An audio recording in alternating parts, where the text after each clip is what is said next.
Welcome to the lesson 35 of industrial instrumentation. We will start to discuss the chromatography. In general, actually we call it gas chromatography, though it is more popularly known, but it is actually it's a chromatography because the chromatography is both for the gas and the liquid. So in these lessons and subsequent lesson, that means lesson 36, we will consider the gas chromatography. We consider the chromatography. Let us look at the contents of the lesson 35. Contents. We will basically have an introduction to the systems, what the actually chromatography look like, what is the packing material is used and what is actually where it is used, all those things we will discuss. The chromatography is basically the separations of the fluids, because in many industrial situations as well as in the chemistries we need this type of situation when there is a mixture. So, we want to know, it is very difficult to know the content of the percentage content of the mixture of the two gases. So, in that case we can apply the chromatographic method to separate the two gases and find the percentage content of the individual gases or individual components when it is more than 2 and 3 components present in the gas, right. So, basically those things we will discuss how it works actually, what is the illusions we are talking about and how they actually will know from the peak of the curve that the percentage of the individual components of the fluids exist in the gas. So, those things we will know in this particular lesson.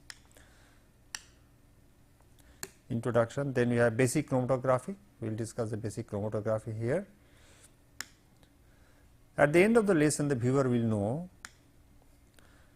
what is the packed bed column and open tubular column, because we will see in the chromatography we will find that the basic principle is something like this, that we will send the mixture of the gas or fluid through a column, and it initially absorbs both the thing, absorbs the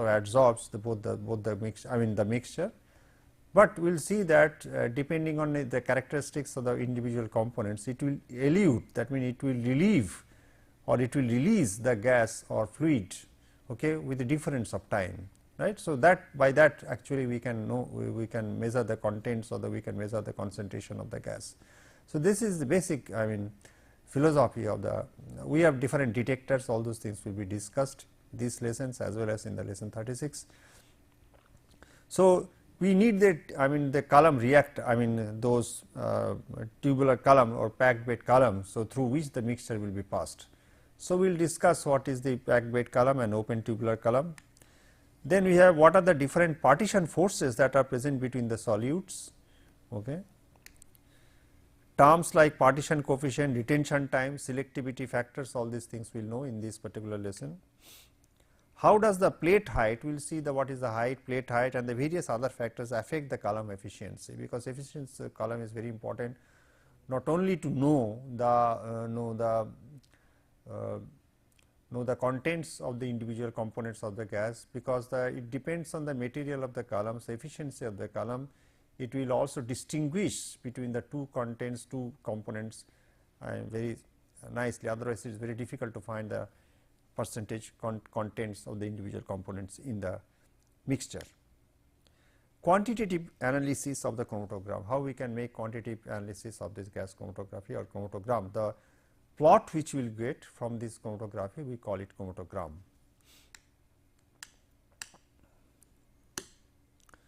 Introduction.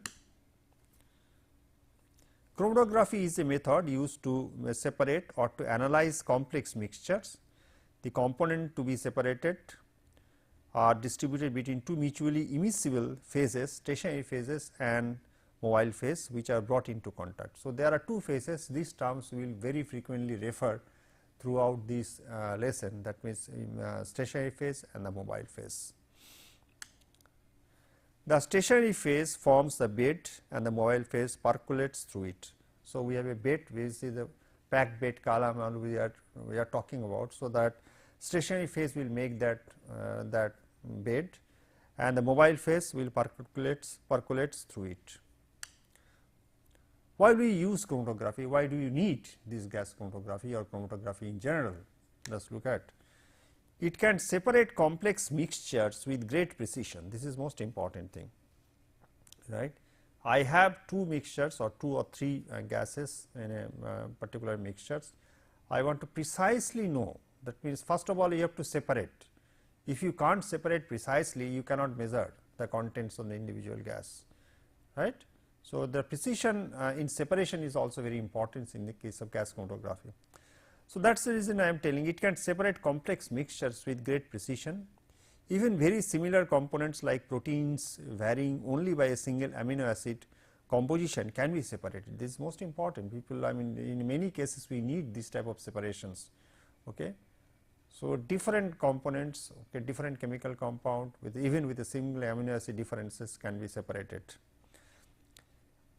This is a major contribution, since before the chromatography separating these biological compounds was extremely tedious and time consuming and unreliable. Okay, chromatography is quite reliable instrument in that sense. Chromatography can be used to separate very delicate products, since the conditions under which it is performed are not typically very severe. Okay, very delicate products also, that means its temperature is not very severe, that means it will that is reasons I am telling that it is not very typically not very severe, that means temperatures, moistures, everything is not very extreme. So, at normal room temperature you can do it. So, that is the reason very delicate compound, very delicate complex of the gases, okay, all those things can be nicely separated in this particular system. Chromatography is one of the most important analytical techniques, especially in the molecular analytical chemistry. Its coupling with atomic spectroscopy has extended its application to element analysis. So, with the advent of the with the advancements in the in the spectroscopy, atomic spectroscopy, we can identify the element analysis also. It can be used in the element analysis.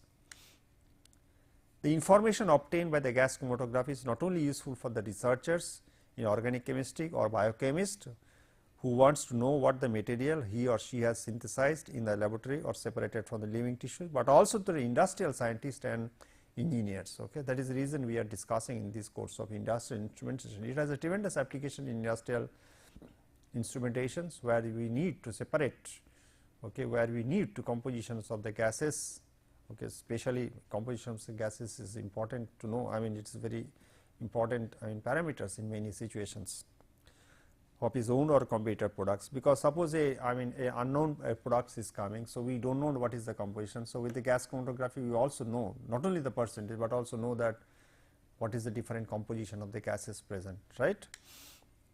Basic chromatography equipments. What is the equipment? Let us see. See, this is the basic equipments. We have a solvent tank, we can see here.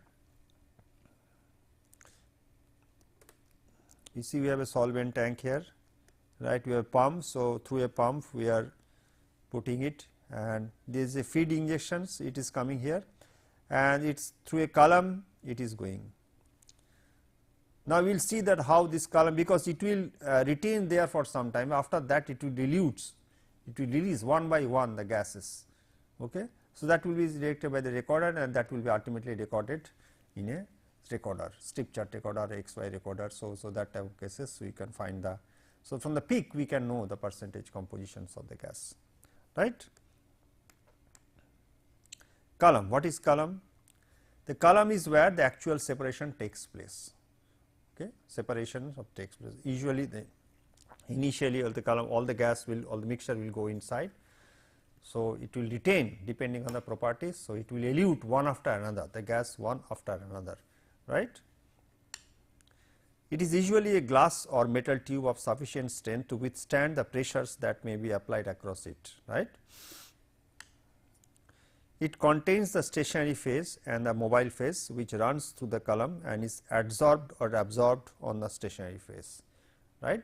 Adsorptions or absorptions. Okay. So, it contains the stationary phase and the mobile phase, which runs through the column and is absorbed or absorbed depending on the stationary phase. There are mainly two types of columns. So, we have a packed bed column and open tubular column. So, let us discuss one by one. It is comprised of a stationary phase, which is in granular form and packed baked into the column as a homogeneous bed. The column is completely fed by the stationary phase, right. Open tubular column, here the stationary phase is a thin film or layer on the column wall, and there is a passageway through the center of the column. Okay. Through the center of the columns there is a passageway through which the feed will pass through, right. The mobile as stationary phase, these are two things we are repeatedly telling. The mobile phase is comprised of a solvent into which the sample is injected, right. So, mobile phase is a sample is comprised of a solvent into which the sample is injected. We have seen in the figure through a pump the solvent is coming and the sample is injected through, which is called the feed, okay, is injected through this one. So, this is the mobile phase, right. The sample and the solvent flow through the column together. So, these both the sample and the solvent flow through the column together, hence the mobile phase is often called a carrier fluid. So, sometimes we are calling it carrier fluid. The stationary phase is the material in the column for which the components of the sample to be separated have varying affinities, right. So, it should have varying affinities, otherwise you cannot separate, okay. That is the most important thing in the chromatography. So, that is the reason third bullet I am explaining. The stationary phase is a material in the column for which the components of the sample to be separated having varying affinities. Depending on the material which comprise the mobile phase, two general types of chromatographic process exist, okay. Depending on the material which comprise the mobile phase, two general types of chromatographic process exist, and they are gas chromatography, depending on the mobile phase. Here the mobile phase is a gas and generally the gas is inert in nature, and the stationary phase is a adsorbent solid or liquid distributed over the surface of a porous inert surface, inert support. This porosity is very, very small in the order of Armstrong, please note, right. This is important. This porosity, size of the porosity or the also will make the affinity of the different affinity to the different gases or components of the different gases, mixture of the gases. And the liquid chromatography, here the mobile phase is generally a low viscosity liquid which flows through the stationary phase bed, and this bed may be an immiscible liquid coated onto the porous support, a thin film of liquid phase bonded to the surface of the adsorbent solid or a solid of a control port size. Clear? Note, chromatographic types are classified according to the mobile phase material, since for different material different operation techniques and equipments are used. Operation, let us look at steps in the chromatography. So, you see here we are just change the directions. So, from the feed injections we are solvent is here, we are feed injections, it can be other way also. In this case it may come through gravity. So, other case we have to use a pump. So, basic operations in a chromatograph, this after this it will go to a detector, after this it will go to a after this it will go to a recorder. So, this is a detector, same thing, solvent, oven. So, it is if oven is necessary, suppose in some situations we have to use a control temperature. So, in that type of situations we need a oven. So, that is the reason we put in the oven, but if it is most of the cases we do not, the temperature is not very crucial. So, in that cases we can use the normal room temperature. Feed injection. The feed mixture of various components is injected into the mobile phase, okay. Obviously, it is a mixture of individual components. If it is a single gas, single component, obviously we are not going to use the chromatography or gas chromatography. Number 2, the mobile phase flows through the system under gravity or capillary action or action of a pump. So, there are three possibilities, either it will through gravity it will move, or through capillary actions it will move, or the actions of a pump it will move. Separation in the column. The different components of mixture feed have different rates of migration as the mixture is carried by the mobile phase over the stationary phase, right. These differential rates provide the separation between the various components. Repeated sorptions and desorptions takes place. I do not know whether it is desorptions is a dictionary, but where it is the opposite of the sorptions takes place during the movement of the mixture over the adsorptive material, determining the rates. Elution from the column, you see, after the sample is displaced from the stationary phase, the different components in the sample will elute from the column at different times. This is the most important thing in gas chromatography, right. Sample will elute from the column at different times. If it is not in different times, we cannot separate, okay. Since it is coming at different times, we can separate, we can know the percentage, we can know the individual concentrations of the gas component, right. So, this is most important terms in on gas chromatography, the elute. The smaller the affinity attraction a molecule has for the stationary phase, the shorter the time spent in the column. Okay. So, obviously, you will find that there will be lesser affinity, I mean affinity will be different, I mean if you measure the affinity. So, it will be affinity, one has a larger affinity than other. So, this will make our separation possible, otherwise the separation was impossible. Thus, the least retarded component elutes first, okay. The least retarded components elute first, at most strongly retarded components elute last, okay. It will come at the end and the most least retarded component will come at the first. Separation is achieved when one component is retarded sufficiently to prevent overlap with the zone of an adjacent solute as in sample components elute from the column. This is most important thing. Okay. If there is an overlapping, there is a problem.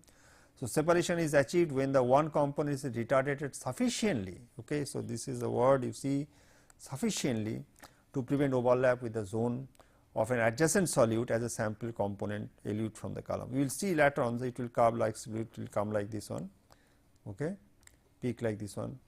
However, if the curves looks like this one, it is very difficult to, okay, it is very difficult to, I mean separate. So, that cases. So, that is the reason we are taking sufficiently to prevent overlap. So, there is a sufficient gap or time with the zone of an adjacent solute as sample component elutes from the column. Detection. The different components emerging from the columns are collected, okay, and then the concentrations and the characteristics, this is the most important. The concentration and the characteristics of each component are confirmed by using a some analytical procedures like infrared IR spectroscopy or nuclear magnetic resonance NMR techniques. So, we can identify the element, we can find the concentrations. Okay. So, the concentrations and the characteristics of the gas which is coming out, which elutes obviously with the time difference when it is coming out, I can measure it, I can detect the elements also. Now, for an example, we consider a mixture of components X, Y, Z. 3 gases are there, 3 components are X, Y, Z and Z. Initially, as the mixture is just injected into the column, there is no separation between the 3 components. Okay. Let us see, otherwise it is very difficult. Okay. You see here. So, in the mixture you see initially 3 gases are here. This is the time axis we are plotting. Okay. This is the time, x axis is the time, y axis is the separation between the 3 gases. That means at it elutes. You see, as the time goes by, x, y, z, the 2, I mean x has the least, z has the least affinity. So, it is coming out fast. You see, as the time goes by, okay, so the separation between the, I mean separation means the time required, time needed to come out of the, I mean column is more and more, right. So, 3 components. Now, here the 3 components are mixture, x, y, z 3 are mixture. Here you see as the time goes by, so the separation, that means the elution time is becoming more and more. So, it is coming out of the gas. So, one by one. So, Z will be detected, then Y will be detected, then X will be detected, right. So, I can go back. Consider a mixture consisting of a 3 component X, Y and Z. Initially, as the mixture is just injected, when it is just injected in the column, there is no separation between the 3 components that we have seen, there is no separation between the 3 components. As the mobile phase drives the mixture down the column, a small separation becomes evident. When the mobile phase is moving through the column, a small difference, small separation becomes evident between the 3 components, which is shown in figure 3b. Let us assume that the speeds with which the 3 components moving is Sj more than Sy more than Sx, where Sj is the speed of the component Z, where Sj is the speed of the component Z and Sy is the speed of the component Y and Sx is the speed of the component X. In other words, X has a maximum affinity. Okay. So, affinity is different for the different components, where Z has the least affinity. This is shown in figure 3c. Thus, Z will emerge from the column first, followed by Y and followed by X. This is given in 3D. This is the things which we are. There is a mixture, there is no separation. When the mobile phase is moving through this one, slowly there is a separation. Okay. So, at the end there is a large separations between separations, that means of the elution times, that means elution times becoming more and more. In the case of X, is retention time is most, and in the case of Y the retention time is medium, and in the case of Z retention time is minimum, right. So, there is a arithmetic representation of my example. Chromatic behavior of a solutes, let us look at. Partition coefficient, there is some terminologies we are going to introduce. Partition coefficients or equilibrium coefficient is defined as the molar concentration of analyte in the stationary phase divided by the molar concentration of the analyte in the mobile phase. Analyte means the samples which we are going to make the analysis, right. But K is given by concentration in stationary phase upon concentration in mobile phase. You see, here is the chromatogram we are talking about, the plot. You see here there are detected signal. Okay. So, x axis we are plotting time. You see the retention time, this is the time, because after injection. So, see when it is elutes, the Tm is coming first, then Tr will coming, okay, with a peak. So, these are the two peaks. So, this is called this type of plot is called the chromatogram in the case of gas chromatography. Retention time, okay, you see here we have written Tr and Tm. Retention time, the time between the same sample injection and analyte peak reaching a detector at the end of the column is termed as the retention time. Okay. So, is the time between the sample injections and the analyte peak reaching a detector at the end of the column is termed as retention. That means, here it reached the detector. Okay. So, here from here it reached the detector.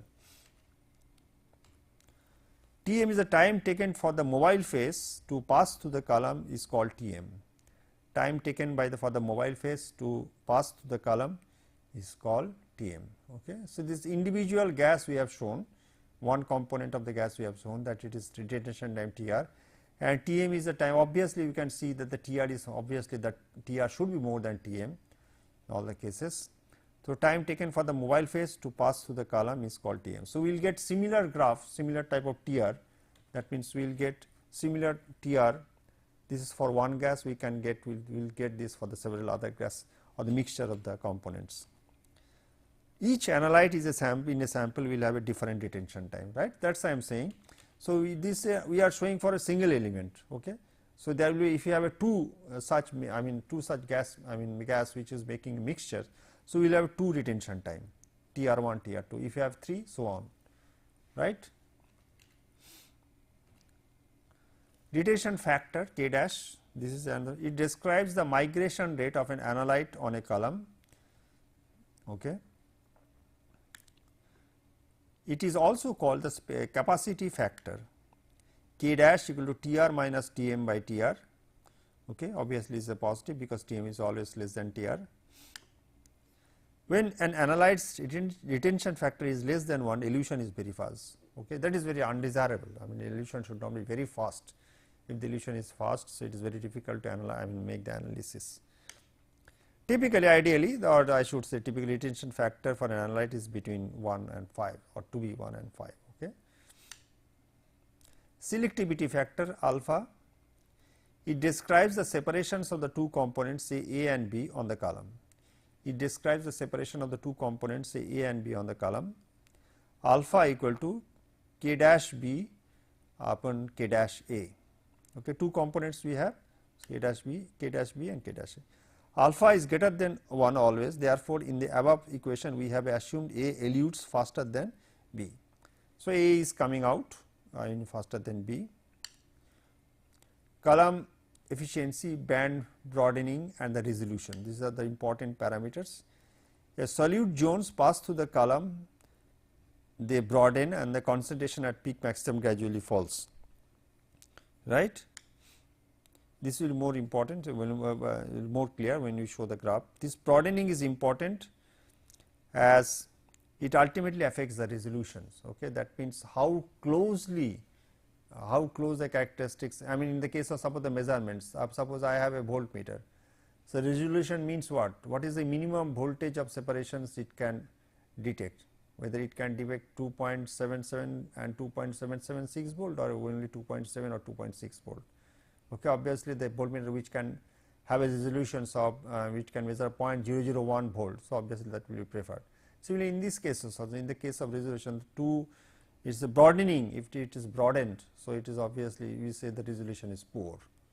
So, broadening is important as ultimately affects the resolution. If the broadening is higher, obviously resolutions will be poor. The solute zones should be kept as narrow as possible by proper design. So, we should have a very narrow zone, so that the peak will be very sharp. Plate height, there is another parameters will include here. Plate height is the quantity that measures the column efficiency and is related to the plate width. We will show this, what is the plate height and plate width. It is a prime measure of a peak dispersions in chromatography. It is a prime measure of peak dispersions in chromatography, which is given by H equal to L by 16 omega B upon TR dash whole square. What is this legend? Let us explain. Where L is the column length, omega B is the peak width, and T dash R is the retention time corrected for the transit time of an unabsorbed or non-retained solute. Okay. The theoretical plate model of the chromatography, we are assuming in the theoretical model we are assuming there is a separate plates remains there, but actually it is not, it is a mixture. So, the plate model suppose that the chromatographic column contains a large number of separate layers called the theoretical plates, right. Now, separate equilibrium of the sample between the stationary and the mobile phase occurs in these plates, clear. So, separate equilibrium of the sample between the stationary and the mobile phase occurs in these plates. We are assuming there is a separate plates. The analyte moves down the column by transfer of mobile phase from one plate to the next. Okay, one by one we are assuming that there are several plates. So, one plate to another plates, the analyte is moving with the presence of the mobile phase. It is important to know that the plates do not exist, they just serve as a way of measuring the column efficiency, because the column efficiency is very important. N equal to 5.55 TR square upon omega squared, omega half to the power square. What is this? Where omega half is the peak width at half height. Okay, it is the peak width at the half height, and N equal to L by H. Now, one more equations we will introduce is the Van Demeter equations for plate height. A more realistic descriptions of the process at work inside a column takes account of the time taken for the solute to reach the equilibrium between the stationary and the mobile phases, right. The resulting band shape of the chromatographic peak is affected by the rate of elution and the different paths available to solute molecules as they travel between the particles of stationary phases. Now, considering the various mechanisms which contribute to the band broadening, we arrive at the Van Demeter equation for the plate height, which is given by A plus B upon U plus Cu. Okay. This is all the dimensions of length. You see, we will explain this ABC in the next, where U is the average velocity of the mobile phase. A, B and C factors which contribute to the band broadening. What are these A, B, C? Let us explain. So, these are the factors, because band broadening will control the resolutions. So, how closely the two elements are there. So, how close the elements are in characteristics which we can separate, right. So, this we have to discuss here in this particular. So, A, B, C factors, A, B and D, C are the factors which contribute to the band broadening, clear.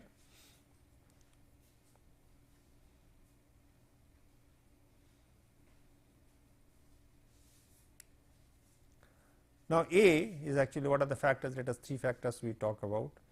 A is the eddy diffusions, it is in meters, okay, it is the diffusions in meters. The mobile phase moves through the column which is packed with stationary phase. Solute molecules will take different paths, though the stationary phase goes at random. This causes broadening of the solute band since different paths of different lengths. Okay. So, it is actually making different paths. We cannot restrict a single path, because there is a definite width or definite diameter of the column. Okay. So, this will make a different part. So, it will reach at a different, so that will make the different the broadening of the band. So, the length which you are talking about, okay, length in the chromatography, okay, it is not exactly the height. If it comes straight away from the bottom to the top, so we can say that it is a actually, but if it comes suppose this way or something like this one, so obviously it will length will be different. So, there are innumerable, I mean, number of path through which the liquid can go move through the column. Longitudinal diffusions, this is again the problem. So, okay, so we are always, I mean, talking about the lateral diffusions, we have longitudinal diffusions which is meters square per second. The concentration of the analyte is less at the edges of the band than at the center, okay, at the center. So, it is less.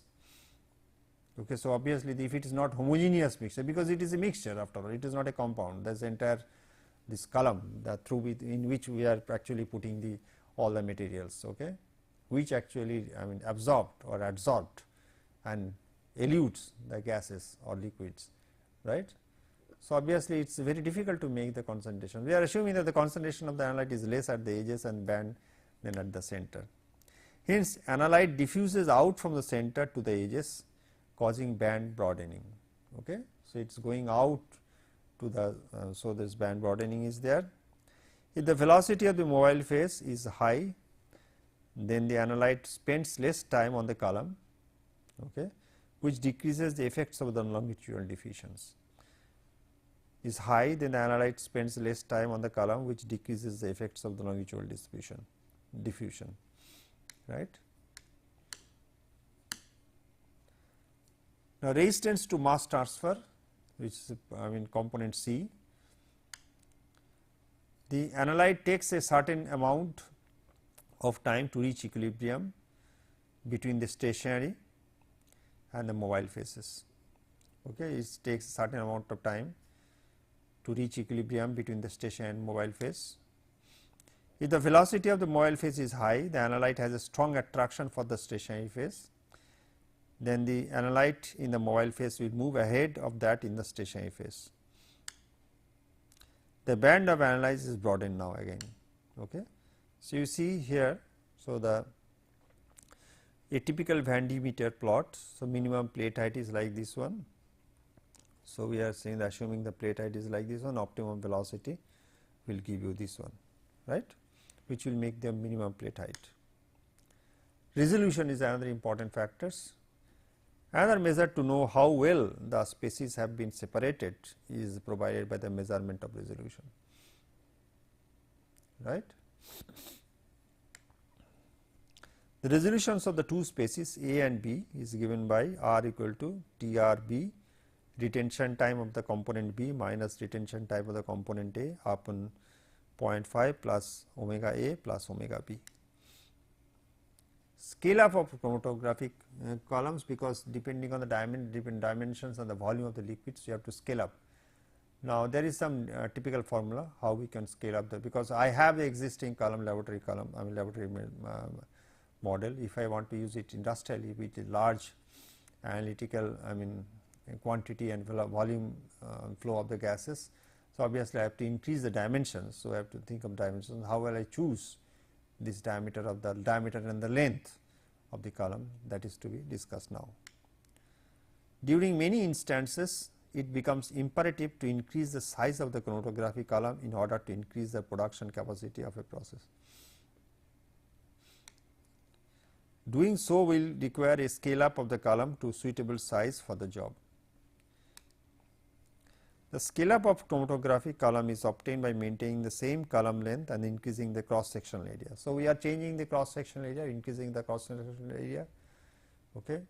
So, the length remains same. So, I am changing the cross sectional area by a formula. Let us look at a simple way to calculate the scale diameter is given by the following equations. We have a load 2 upon load 1 equal to radius 2 upon radius 1 to the power square. What is load 1, load 2? Let us look at, where load 1 is the present volume of the column, okay, it is the present volume of the column, and load 2 is the desired volume of the column, or it is the present volume of the column and desired volume of the column. Radius 1 is the present radius of the column. Okay. Obviously, 3 is in the equations, 4 are unknown, 4 parameters, 3 are known. So, obviously, radius 2 can be calculated. This is a calculated radius of the column. Okay. So, we can calculate and accordingly I can change. Very simple formula, though I mean with some limitations obviously. To recreate identical operating conditions on the scaled column as the unscaled one, the linear flow rate must be kept constant. Okay. The flow rate must kept constant. Okay. We should have flow meters to know that, I mean, because the feed, okay, mobile phase is moving through this one. The volumetric flow rate required for keeping the linear flow rate constant is given by volumetric flow rate 2 upon volumetric flow rate 1 equal to load 2 by load 1. Okay.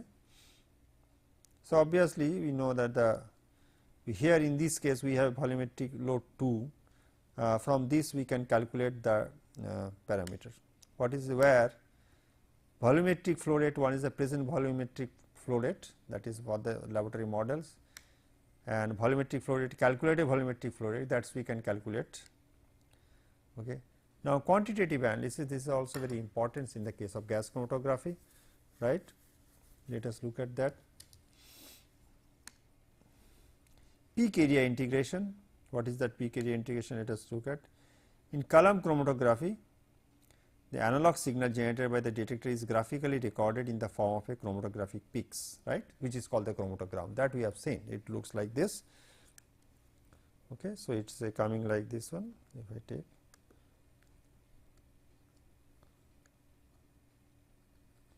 We have seen it is coming like peak like this one, right, peak like this one.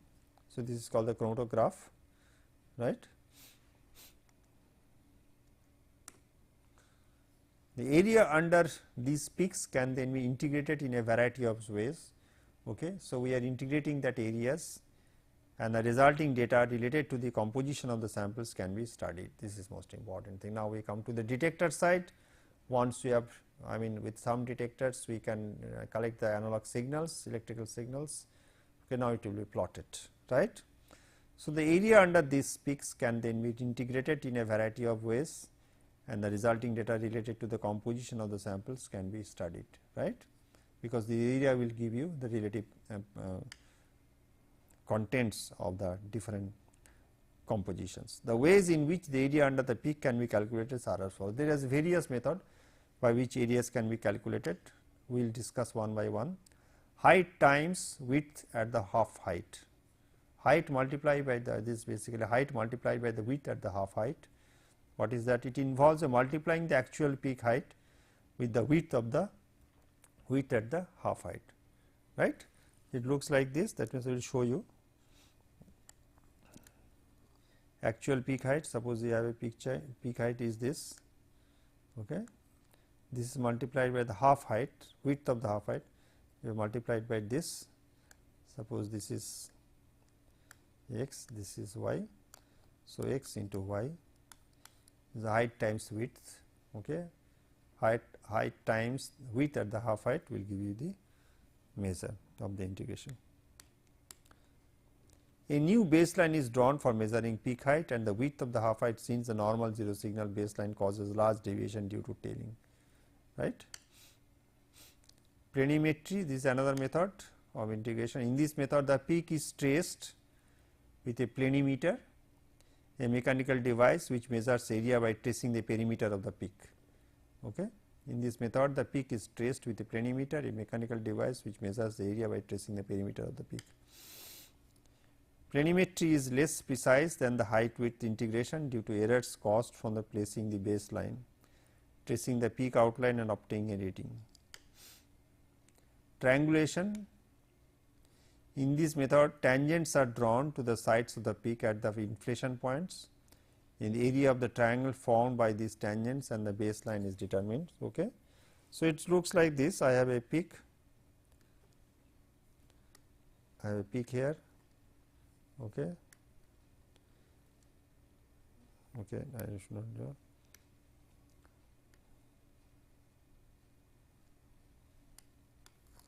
So, I am drawing a tangent here, tangent here. So, we will give you the area of the triangle will form this and the baseline is determined, right. So, tangents we have drawn, one at the inflection point like this one, inflection points rather. So, we are drawing two tangent where it meets. So, we are making one triangle. So, that area of the triangle formed by these tangents, baseline is determined. The height is measured from the baseline to point where the tangents intersect, right. Ball and disc integrators, this is a very mechanical integrator, is useful. The ball and disc integrator shown in figure 6 in next figure is an automatic mechanical type of integrator. A ball positions on a rotating flat disc will rotate at a speed proportional to the distance from the center of rotation. The ball is positioned on the disc at a distance from the center in the same relationship as the position of the recorder pen to the baseline of the chromatogram. If the disc is rotated at the constant speed, then the ball will rotate at a speed proportional to the position of the recorder pen from 0, right. The speed is then transmitted to a roller through a second ball, which by means of a spiral in and spiral out cam actuates the integrator pen at a speed directly proportional to the position of the recorder pen. Clear? We will more clear once you show the diagram. The drive between the disc and the ball is by traction through an oil film, which is similar to the induction motor, where slip is proportional to the driven load. Reading the integrator trace shown in figure 10 is done as described in the following points. First step is to establish the desired chart time interval from the recorder pen trace of the chromatogram and the project directly down to the integrator trace. The value of an interval is obtained by counting the chart graduation crossed by the integrator trace. Okay. So, it will be like this one, we will see, it will be like this one. So, it will be graduation crossed by integrator trace. Okay. So, interval is obtained by counting the chart like this one. A full stroke of sawtooth pattern in the either direction presents 100 counts, and every horizontal division has a value of 10. Okay. So, full stroke of the sawtooth pattern in either direction represents the 100 counts, and every horizontal division has a value of 10. Values less than 10 are estimated, that means is only 10 is minimum resolutions we can get. So, if it in between comes anything, that is to be estimated. In the example, the interval for the main peak is 1084 counts. You see, this is the disc, and we have this pen is going to a recorder that I am not showing.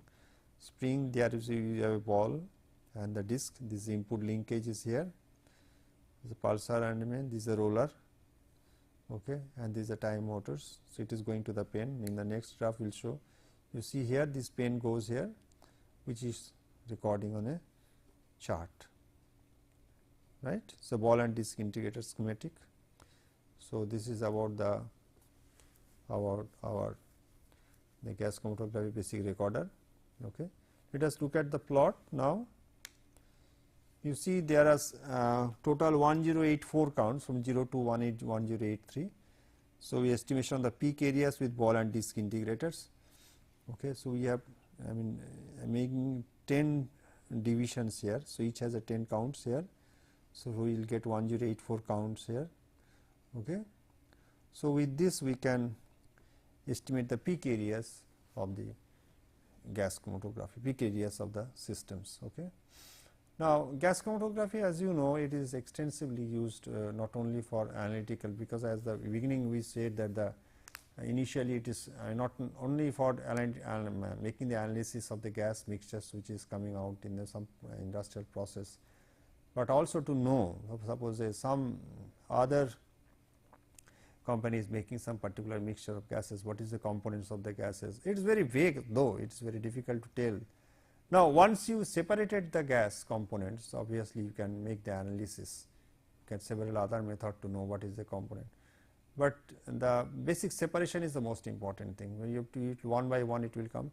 So, basically I can say that this chromatography is something like that. If I pass the gas mixtures through a column, whether it is open channel, open tubular form, or a flat bed reactor, flat bed column. So, it will absorbs or adsorbs for some time, it will retain the gas for some time, then it will slowly, all the gas will not come out immediately, okay, or not, it will come after certain amount of time, it will come one by one from the packed bed column.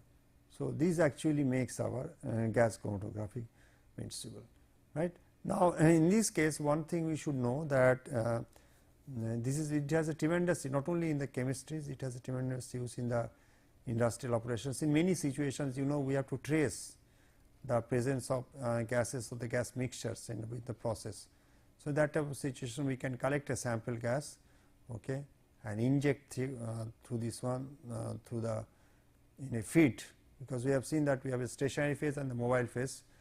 Okay, so that, so this will go through the feed as a feed to the system, so the carrier to the system. So, slowly it will separate and it will tell the composition. Now, different compositions, determination of the percentage and all this thing, that is coming next, that is not, we are coming later on, but the basic difference, basic finding, that the presence of particular gas or composition of detecting the particular gas or the components of the gases is most important.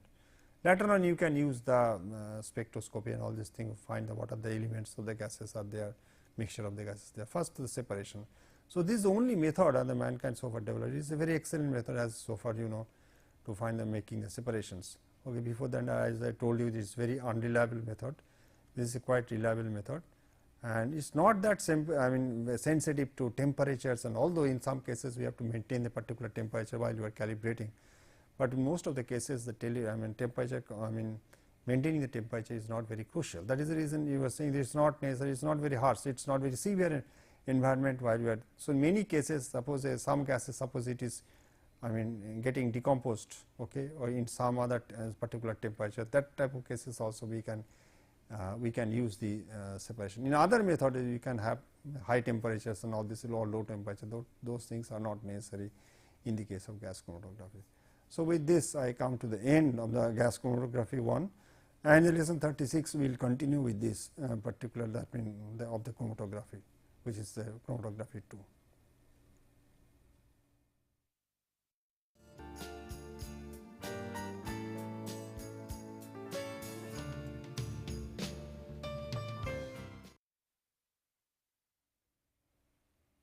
Welcome to the lesson 36 of industrial instrumentation. This lesson is a continuation of the lesson 35, where we have discussed the chromatography 1. In this lesson, we will discuss chromatography 2.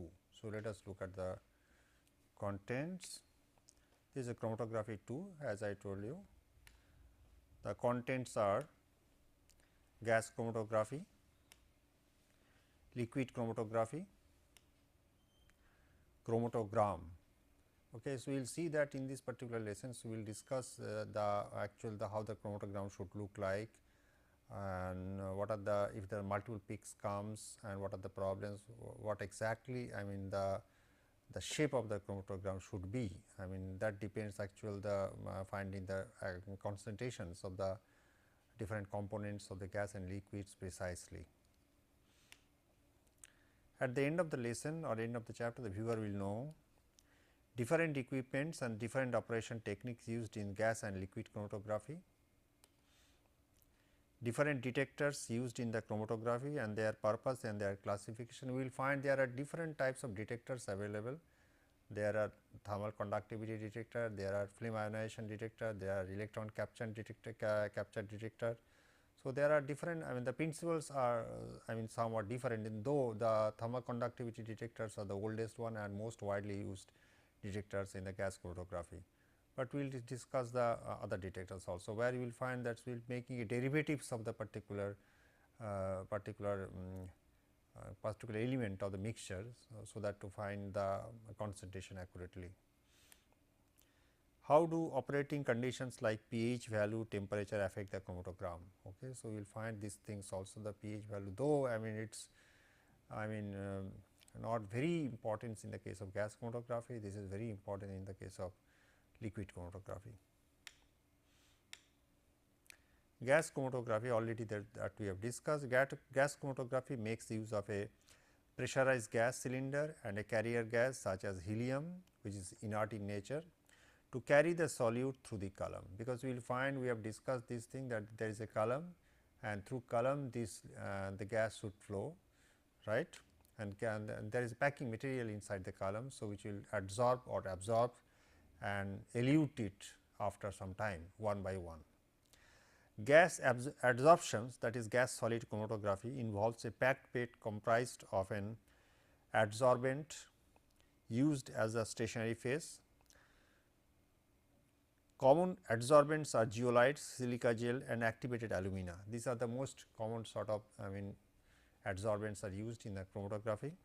This method is mainly used for separating mixture of gases. You will find this is basically used for the mixture of gases, right. Gas liquid chromatography is a more common type of analytical gas chromatography. In this type of column, an inert porous solid is coated with a viscous liquid which acts as a stationary phase, and diatomaceous earth is the most common solid used, and solutes in the feed stream dissolve into the liquid phase and eventually vaporize. Current flow across the external resistor is sensed with a voltage drop and is amplified and displayed on a recorder. Now, hydrocarbon groups are introduced into the flame and a complex process takes place in which positively charged carbon species and electrons are formed.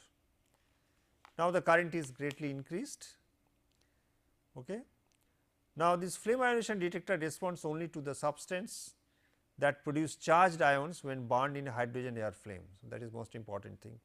In an organic compound, the response is proportional to the number of oxidizable carbon atoms. So, this is basic principles of the flame ionization detector.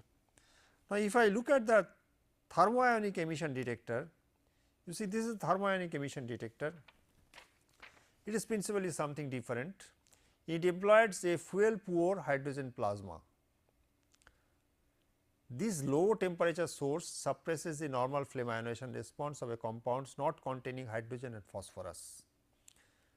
Although the response to carbon is not entirely eliminated, a non-volatile rubidium silicate bead, here you see here non-volatile rubidium silicon bead centered about 1.2 centimeter above the plasma jet is electrically heated by variable current supply to between 600 to 800 degree centigrade.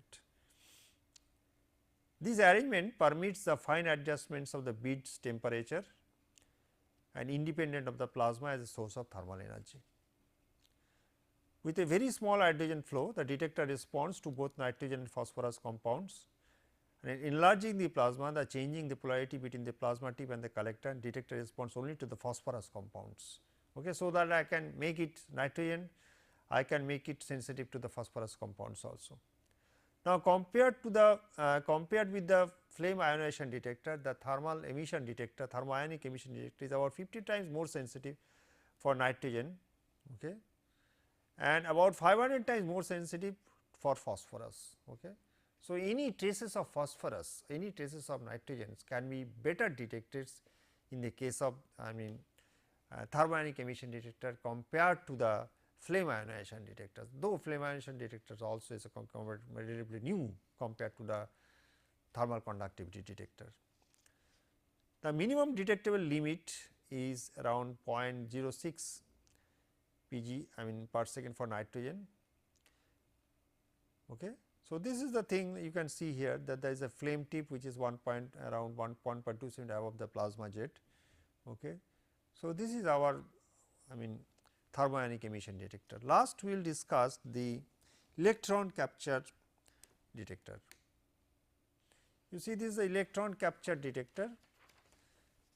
Now, electron capture detector has two electrodes within with the column effluent passing between. One of the electrodes is treated with radioisotopes that emits high energy electrons as it decays, and these emitted electrons produce large amount of low energy thermal secondary electrons in the gas chromatography carrier gas, all of which are collected by other positively polarized electrode, either of the positive polarized electrode.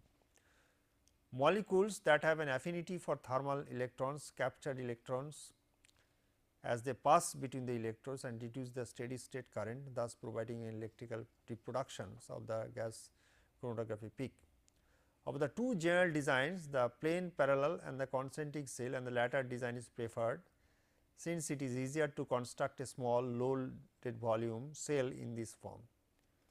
Now, particular radioactive sources which are used, the tritium adsorbed in the titanium or scandium, and nickel 63 as a foil or plated on the interior of the cathode chamber. So, your chromatograph will change. So, obviously, if the chromatogram change, efficiency, selectivity, everything will change. So, this used to be, so precise what are the desired value of the chromatogram, that is to be maintained, right. Fourfold information is obtained from the chromatogram. What are the different components I am getting from the chromatogram? What are the different informations I am getting from this chromatogram?